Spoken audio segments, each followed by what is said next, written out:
Sénateur, Madame la vice-présidente du conseil départemental, Monsieur le maire de Champagny-Saint-Hilaire, Mesdames et messieurs les élus, Mesdames et messieurs les responsables des autorités civiles et militaires, Mesdames et messieurs les anciens combattants, Mesdames et messieurs les porte-drapeaux, Madame Bosboeuf, chère Annette, Mesdames et messieurs, c'est bien évidemment avec une émotion très vive que notre famille s'associe aujourd'hui à l'hommage rendu aux victimes de la bataille de Champagny-Saint-Hilaire, dont nous célébrons le 80e anniversaire.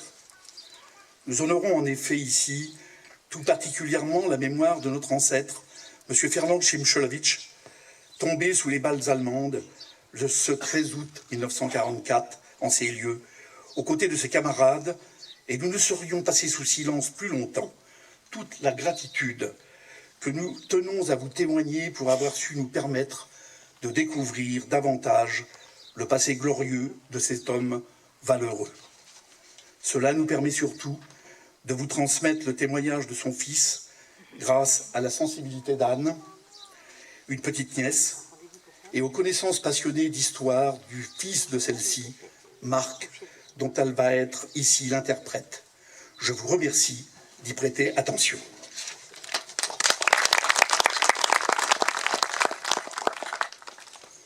Lettre de Marc à Fernand, son arrière-grand-oncle. Qu'il est difficile pour le jeune homme que je suis de rappeler le souvenir d'un homme qui a tragiquement péri 56 ans avant ma naissance.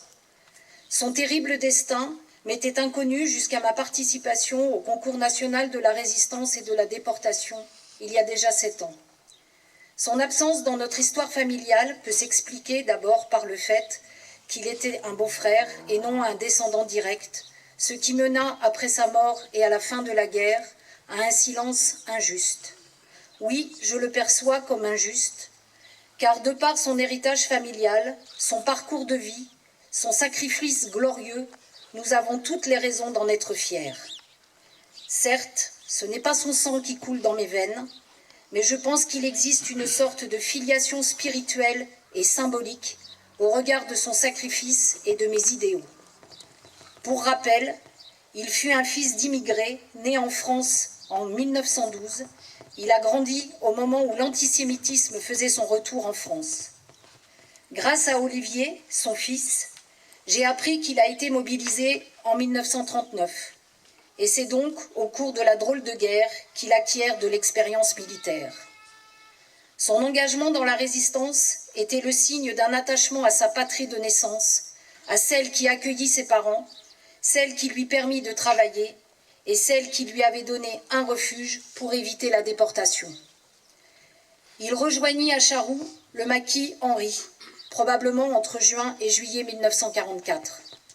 Au cours des 2 mois cruciaux pour la résistance du département, les hommes du maquis Henri attaquèrent les Allemands autour de Charroux, infligeant des pertes humaines et matérielles à l'occupant.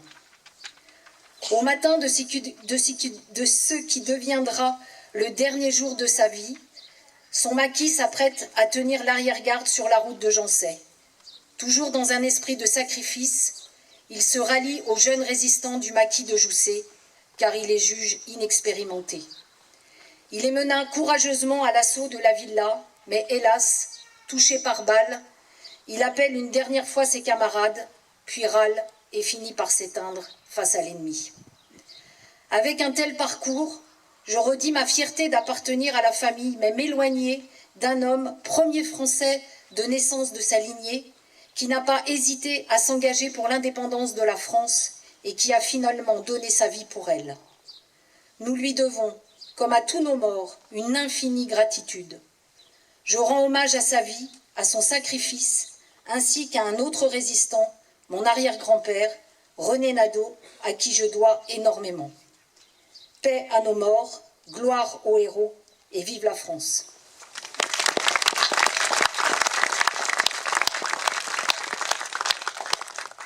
Je vais maintenant clore notre intervention par la lecture du témoignage le plus émouvant et le plus important pour nous, celui d'Olivier Dallet, 91 ans, le fils de Fernand Szymczewicz. Olivier, en hommage à son père et à son parcours de vie, a repris officiellement le nom de guerre de son père, à savoir Dallet. Je suis Olivier Dallet, le fils de Fernand Chimchelevitch. Mes enfants, Béatrice et Bertrand, se joignent à moi tout d'abord pour remercier chaleureusement les services officiels, les associations, la municipalité de Champagné et son maire, ainsi que toutes celles et tous ceux qui se sont impliqués dans la préparation et la réalisation de cette cérémonie d'hommage à ceux qui, le 13 août 1944, ont donné leur vie pour chasser l'envahisseur allemand. Monsieur le maire, cet été 1944, j'étais bien jeune, 11 ans. J'ai cependant le souvenir des propos que mon père a échangés courant juin avec des employés SNCF qui circulaient sur la voie unique reliant Charroux à Saint-Martin-l'Art.